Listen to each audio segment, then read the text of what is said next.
Facebook पर लिखोगे तो पछताओगे, खुद को जेल की सलाखों के पीछे पाओगे। ग्रह नक्षत्र सब हो जाएंगे भारी, भैया हथकड़ी लग जाएगी सरकारी। फेसबुक पर फंसा। नमस्कार, आपके साथ मैं अतुल अग्रवाल हूं। पहले आतंकवादियों की रिहाई का मसला, फिर पीसीएस परीक्षा में आरक्षण का मामला, फिर दुर्गा शक्ति नागपाल की दीवार, फिर विवादित ढांचे से जुड़ी याददाश्त का वापस लौटना और अब एक लेखक को फेसबुक कमेंट के लिए जेल की सैर कराना। मुद्दों के गड्ढों में उतरते ही हर बार 2014 की तरफ सरपट भागती साइकिल की चेन झटके से उतर जाती है। दौड़ती हुई साइकिल हर बार खड़ी होने के लिए मजबूर हो जाती है। और साहब, अब साइकिल वालों के एक के बाद एक सारे दांव उल्टे पड़ते जा रहे हैं। दुर्गा के नाम पर सरकार वैसे ही भनभनाई हुई है और ऊपर से लेखक साहब ने अभिव्यक्ति की स्वतंत्रता का फायदा उठा लिया। सरकार के होते रामपुर में फायदा कोई और कैसे उठा सकता है भैया? इसीलिए रामपुर के राजा के करीबी नाराज हो गए और लेखक साहब को जेल के पीछे फिकवा दिया। वो तो भला हो अदालत का जिसने फेसबुक की दीवार पर लिखे विचारों को गुनाह नहीं माना और लेखक साहब को जमानत दे दी। इस गंभीर मुद्दे पर बातचीत करूंगा। अमिताभ अग्निहोत्री जी हमारे मैनेजिंग एडिटर हमारे साथ दिल्ली से हैं। लखनऊ लेकर चलूंगा। हृदय नारायण दीक्षित साहब हैं, आप बीजेपी के नेता हैं। आबिद हुसैन कांग्रेस की नुमाइंदगी कर रहे हैं। वीरेंद्र यादव साहब हैं, आप वरिष्ठ लेखक हैं और अभी अभी आपको 2 लाख रुपए का प्रोत्साहन पुरस्कार दिया है हिंदी संस्थान ने। स्वागत है आपका, बधाई आपको। और हमारे साथ पीड़ित कमल भारती हैं, आप लेखक हैं, दलित चिंतक हैं, आप अम्बेडकरवादी विचारधारा के पालक और पोषक हैं, ऐसा आरोप इनके ऊपर लगाया गया है। तो आइए इस दुर्गा शक्ति नागपाल के पक्ष में फेसबुक पर कमेंट करने वाले मशहूर दलित लेखक कमल भारती को यूपी पुलिस ने रामपुर से गिरफ्तार किया। उसके बाद उन्हें सीजीएम कोर्ट से जमानत मिल गई। लेकिन ये पूरा मसला बहुत सारे सवालों को जन्म दे गया।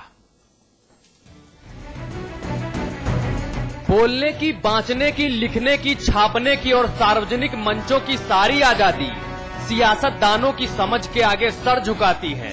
सरकार समाजवादियों की है, इसीलिए लिखना, पढ़ना, बोलना, हंसना, नाचना, गाना सब ध्यान से, कहीं साहब गिरफ्तार न करवा लें। दलित लेखक कमल भारती साहब बहुत बढ़िया लिखते हैं। कलम कुलबुलाई तो फेसबुक के सार्वजनिक मंच पर 2 अगस्त को ककहरा गढ़ दिया। ये ककहरा कंवल को कालकोठरी तक लेकर गया। कंवल ने फेसबुक अकाउंट पर लिखा था, रामपुर में सालों पुराना मदरसा बुलडोजर चलवाकर गिरा दिया गया और संचालक को विरोध करने पर जेल भेज दिया गया, जो अभी भी जेल में ही है।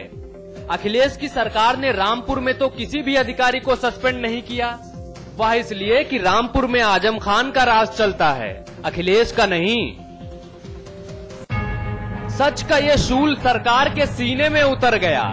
रामपुर के राजा आजम खान के एक करीबी की शिकायत पर पुलिस ने फुर्ती दिखाई और स्वतंत्रता का भ्रम पाले लेखक साहब को बेड़ियों में जकड़कर काल कोठरी में डाल दिया।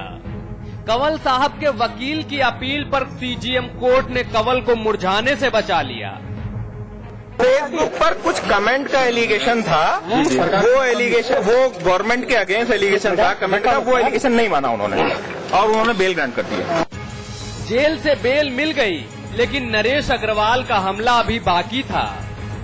और पता नहीं आजकल क्या फैशन बन गया है, ये आदमी जो जात में पैदा होता फौरन उस जात को साथ में खड़ा कर लेता। मैंने तो क्रिकेट में भी देखा, एक बार अजरुद्दीन जी जब फंसे तो उन्होंने कह दिया माइनॉरिटीज के साथ ये अन्याय हो रहा है। कभी दलित की बात आती है, वो कहता है दलित के साथ हो रहा है। ये नया फैशन शुरू हो गया है, जातीय आधार पर कभी कुछ नहीं होता है। भाई वाह, ये बढ़िया है। 100 चूहे खाकर अब बिल्ली हज को जा रही है। ब्राह्मण सम्मेलन, यादव सम्मेलन, क्षत्रिय सम्मेलन और वैश्य सम्मेलनों के नाम पर समाजवादियों ने जातियों को खूब जोता। भला हो कोर्ट का, जिसने जातिगत रैलियों पर रोक लगा दी। कोर्ट का डंडा देखकर अब सारे अंगुलीमाल संत बन गए हैं। फेसबुक की इस फसाद पर गांव की वो कहावत याद आती है कि बचवा तोहार आजादी हुए खत्म हो जात है, जहां ते बड़के की नाक शुरू होत है। ब्यूरो रिपोर्ट, समाचार प्लस। चलिए, सबसे पहले कमल भारती साहब मैं आपसे बात करना चाहूंगा, क्योंकि आप इस पूरे मामले के जन्मदाता हैं। आपकी मोहम्मद आजम खान साहब से क्या कोई दुश्मनी है जो आप उनको फूटी आंख नहीं सुहाते? आपकी गिरफ्तारी भी आजम खान साहब के मीडिया प्रभारी फसाद अली खान की शिकायत पर हुई थी। अब आपका घर भी गिराया जा सकता है, ऐसी तमाम बातें हो रही हैं। तो ये सारा कुछ तमाशा किस लिए कमल भारती साहब? देखिए, आजम खान साहब हमारे शहर के नेता हैं, हमारी उनसे क्या दुश्मनी हो सकती है? हाँ। वो राजा है, हम एक रंग है, राजा रंग से क्या दुश्मनी? ये है, हमने जो फेसबुक पे टिप्पणी की है, हाँ।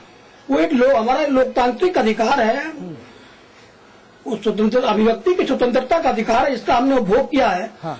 और आजम खान को ये सब पसंद नहीं है कि कोई उनके विरोध में बोले। हाँ। वो पूरा फासिस्ट उन्होंने पूरा सिस्टम चला रखा है, जो उनके खिलाफ बोलता है वो उसको बंद करा देते हैं। हाँ। तो अब उन्होंने मुझ पर भी ऐसी धाराएं लगवाई जिनपे बेल नहीं हो सकती थी, लेकिन अब मुझे बेल मिल गई है। और लेकिन मुझे बहुत दुख हुआ है कि उन्होंने एक ऐसी टिप्पणी पर जो बिल्कुल भी जाति के खिलाफ नहीं है, धर्म के खिलाफ नहीं है, हाँ। समाज के खिलाफ नहीं है, किसी वर्ग के खिलाफ नहीं है, हाँ। और वो केवल लोकतांत्रिक अधिकार की बात है। सरकार के विरुद्ध में एक टिप्पणी है, हाँ। उससे कहीं सौहार्द नहीं बिगड़ता, हाँ। उससे कहीं घृणा नहीं पैदा होती, किसी वर्ग के खिलाफ नहीं पैदा होती। हाँ। उन्होंने उसको लेकर के मेरे खिलाफ 153 और 295 में मुकदमा कायम करवाया। अब वो ठीक है भाई, राजा है, जो चाहे करा सकता है। ये बताइए कमल भारती साहब, इन दिनों आईएएस दुर्गा शक्ति नागपाल का मामला हो, आरक्षण का मामला हो, संदिग्ध आतंकियों के खिलाफ मुकदमों की वापसी की नाकाम कोशिशें हो, संदिग्ध आतंकवादियों की स्वाभाविक मौत पर मुआवजे समेत कई अहम मुद्दे हों, उत्तर प्रदेश सरकार की नाकामियां उजागर हो रही हैं। मुलायम सिंह, आजम खान, अखिलेश, रामगोपाल, शिवपाल समेत सभी बड़े नेता मीडिया से खार खाए हुए हैं। क्या आपके खिलाफ कार्रवाई करके सपा सरकार ये चेतावनी देना चाहती है कि जो सपा और सरकार के खिलाफ आवाज उठाएगा उसे जेल भेज दिया जाएगा? ये हम लोगों के ऊपर भी लागू होता है। बिल्कुल, मुझे तो ऐसा ही लगता है कि उन्हें बौद्धिक चिंतन और बौद्धिक आलोचना बिल्कुल भी पसंद नहीं है। हाँ, हाँ। मुझे तो ऐसे ही लगता है। हाँ। भाई, आप जो कानून के तहत काम कर रहा है उसको आप सस्पेंड कर रहे हैं। हाँ। उस दुर्गा शक्ति नागपाल को पुरस्कृत करने के बजाय, इनाम देने के बजाय उसको दंड दिया जा रहा है। हाँ। और एक ऐसी आरोप में जो उसने किया ही नहीं है, उस पर जो इल्जाम लगाया, मस्जिद की दीवार गिराई, उससे सांप्रदायिक स्वभाव बिगड़ता। हाँ। तो मैंने फेसबुक पे लिखा कि रामपुर में भी 23 जुलाई को मदरसा गिराया गया, हाँ। और मदरसा संचालक को जेल भिजवा दिया गया। तब तो कोई सौहार्द नहीं बिगड़ा और किसी भी अधिकारी को सस्पेंड नहीं किया गया। हाँ, हाँ। भाई, रूल तो जो ग्रेटर नोएडा में रूल है वही रामपुर में भी लागू होना चाहिए। हाँ। आप रहिए हमारे साथ, आप रहिए। हृदयनारायण दीक्षित साहब, ये क्या अंधेरगर्दी है? क्या आप पत्रकारों को और सोशल मीडिया पर जो सिटीजन जर्नलिस्ट का कॉन्सेप्ट इस देश में लाया गया, क्या अब कोई भी आम व्यक्ति अगर अपनी बात कहेगा तो आजम खान साहब की तलवार का भागीदार बनेगा, ये समझा जाए? अतुल दीक्षित जी बोले उससे पहले मैं एक बात कहूंगा 2 पंक्तियों में। हाँ। ये देश सुनता आया सैकड़ों साल से कबीर की बात के निंदक नीरे राखिए आंगन कुटी छबाए। मुझे लगता है अब सरकारों ने इसको बदल दिया। अब उन्होंने एक दूसरा मंत्र गढ़ा है, वो हुआ मंत्र ये, इसी के तर्ज पर मैंने पैरोडी करने की कोशिश की है। हाँ। निंदक जेल भिजाइए 100 डंडा लगवाए। अब दीक्षित जी कहेंगे तो मुझे लगता है दीक्षित जी ये तो गजब परंपरा हो गई भाई। अभी तक कहा जाता था कि जनता को राजा के साथ संवाद स्थापित करने के लिए ये जो तकनीकी संचार माध्यम है ये बहुत जरूरी है। अब जिस शिवसेना चीफ की आजम खान साहब और मुलायम सिंह साहब तब बुराई कर रहे थे जब उनके निधन पर 2 लड़कियों ने महाराष्ट्र में फेसबुक पर टिप्पणी की तो उन्हें जेल भेज दिया गया। शिव सैनिकों ने और मनसे ने तोड़फोड़ की, हंगामा काटा। अब सपा जिसका विरोध करती थी, अब वो दोनों तो एक ही प्लेटफॉर्म पर आ गए ना। देखिए, समाजवादी पार्टी के सभी नेता हाँ। विचार अभिव्यक्ति की आजादी का लाभ उठाकर ही प्रदेश स्तर पर और राष्ट्रीय स्तर पर प्रतिष्ठित हुए हैं। हाँ। माननीय मुलायम सिंह जी स्वयं बहुत कड़वा बोलकर, बहुत आक्रामक बोलकर, बहुत अप्रिय बोलकर हाँ। आज देश में प्रतिष्ठित हैं और बड़े नेता माने जाते हैं। हाँ। आजम खां मित्र हैं हम लोगों के, आजम खान ने तो ऐसी ऐसी टिप्पणियां की थी जिसको लेकर बवाल हुआ था। और भारत माता के बारे में भी उन्होंने डायन कहा था उन्होंने टिप्पणी की। हाँ, कि भारत मां डायन है। यही मैं याद कराना चाहता था। हाँ। कि माननीय आजम खान ने भारत माता के बारे में भी अभद्र टिप्पणियां की थी। हाँ। और इस तरह का कोई उन पर आक्रामक स्थिति नहीं आई। हाँ। लेकिन जैसी आज स्थिति है समाजवादी पार्टी की सरकार की उत्तर प्रदेश में, अगर आपको याद हो अतुल जी, तो एक दिन मैं इसी चैनल पर इसी जगह बैठा हुआ था और आप दिखा रहे थे श्री शिवपाल सिंह जी के पैर छूते हुए 2-3 अधिकारियों को। और फिर यही दीक्षित जी, मैं माफी चाहता हूं। हमारे साथ फसाहत अली साहब मौजूद हैं। आप मोहम्मद आजम खान साहब के वो मीडिया प्रभारी हैं जिन्होंने इस पूरे मामले में शिकायत करी और कमल भारती साहब को जेल की हवा खानी पड़ी। फसाहत भाई, जी। ये बताइए, पूरा मामला जो है ये आपको इतना ज्यादा पिंच कहां से हो गया? आपकी भावनाएं कहां से भड़क गई इस पूरे मामले से? फेसबुक पर तो आजम खान साहब का नाम लेके और सपा सरकार का नाम लेके इतनी बड़ी बड़ी टिप्पणियां हो रही हैं। आप मेरी फेसबुक वॉल पर जाएंगे तो मुझे तो आज रात की जेल भेज देंगे। मेरी बात सुने आप। हाँ। मेरी बात सुने आप। हाँ। ऐसा है, देखिए मीडिया ने इस बात को बिल्कुल गलत तरीके से पेश किया है। हाँ। जो सवाल है उस सवाल को पेश ही नहीं किया है। हाँ। मेरी भावनाएं समाजवादी पार्टी की सरकार को कुछ कहने के लिए नहीं भड़की है, ना आहत हुई है। हाँ। मेरी भावनाएं इसलिए आहत हुई है कि मैं एक सच्चा हिंदुस्तानी हूँ। हाँ। और सच्चा हिंदुस्तानी होने के साथ साथ सच्चा मुसलमान हूँ। हाँ। उन्होंने ये कहा है कि उनको रोकने की मजाल, यानी आजम खान को रोकने की मजाल अखिलेश में तो क्या खुदा में भी नहीं है। हाँ। तो हमारे यहाँ हमारे मजहब में खुदा से बड़ी ताकत कोई नहीं है। जी नहीं, खुदा से बड़ी ताकत कोई नहीं। आप गलत कह रहे हैं। मेरे पास फेसबुक के वो प्रिंट हैं जो कमल भारती साहब ने लिखे। इसमें इन्होंने कहीं ऐसी बात नहीं लिखी, इन्होंने खुदा का कहीं जिक्र भी नहीं किया, और आप ईश निंदा का मामला बना रहे हैं इसको। कर दूं वो जो मेरे पास कमेंट रखा हुआ है जिसमें उन्होंने कहा है। नहीं, आपके पास जो कमेंट रखा है वो प्रिंट स्क्रीन फॉर्म में है। मेरे पास है, मैं आपको भेज सकता हूँ वो कमेंट। अरे क्या बात कर रहे हैं भाई साहब, पूरे देश के लोग जो देख रहे हैं वो आपके पास नहीं है, और जो आपके पास है वो पूरे देश के लोग देख नहीं रहे। सुन लीजिए अतुल जी, मैं फिर तो कल आप ये कहेंगे कि आजम खान साहब ने भारत मां को डायन ही नहीं कहा था। आप कह रहे हैं आप सच्चे हिंदुस्तानी हैं, आप सच्चे देशभक्त हैं, और उन महान शख्सियत के मीडिया पीआरओ हैं जिन्होंने भारत मां को डायन कहा था। ये गजब देशभक्ति हो गई भाई। कहाँ कहा था भारत मां को डायन? किसने कहा? कहाँ रिकॉर्ड है? हाँ। दीक्षित जी, इनको याद दिलाइए जरा। देखिए, ये बिल्कुल गलत बयानी कर रहे हैं। हाँ।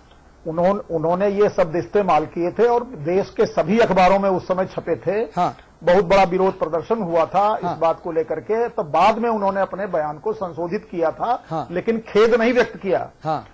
अब जहां तक ये बता रहे हैं कि कमल भारती जी ने ये कह दिया कि खुदा भी नहीं, ना कुछ नहीं कहा ऐसा, कुछ नहीं कहा। मेरे पास प्रिंट स्क्रीन है, फेसबुक के उस पेज की प्रिंट स्क्रीन है, और मैं आपको चुनौती देता हूं फसाहत अली शानू साहब कि आप जो आपके पास कमेंट है वो मुझे ईमेल कीजिए, और अगर वो सच्चाई है तो मैं उसको भी समाचार प्लस के 22 करोड़ दर्शकों के सामने रखूंगा और कमल भारती साहब से उस पर भी जवाब मांगूंगा। बात सच्चे में वो कह रहा हूं, उसमें लिखा है कि उनको रोकने की, आजम खान को उनको रोकने की मजाल तो खुदा में भी नहीं है, ये लिखा है। अरे आप मुझे भेजिए ना, अभी तक आपने अखबारों को और मीडिया चैनलों को क्यों नहीं दिया?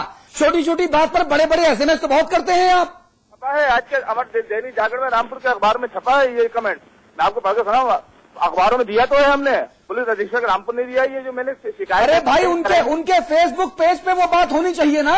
आप तो किसी के खिलाफ भी कुछ भी लिख के दे दीजिए, लेकिन अगर मेरे फेसबुक पेज पर वो चीज मैंने लिखी है तब आप मेरे ऊपर आरोप लगाएंगे ना, हवा में आरोप तो नहीं लगा देंगे।